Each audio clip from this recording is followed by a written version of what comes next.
So we have all these warnings now from the National Weather Service in my area.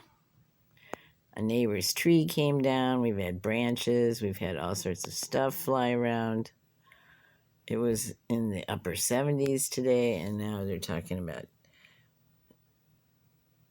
it getting down low enough to snow in a day or two, or tomorrow even. It's pretty wild. Let's see. What does the radar look like? There we are. And I live kind of in around this area.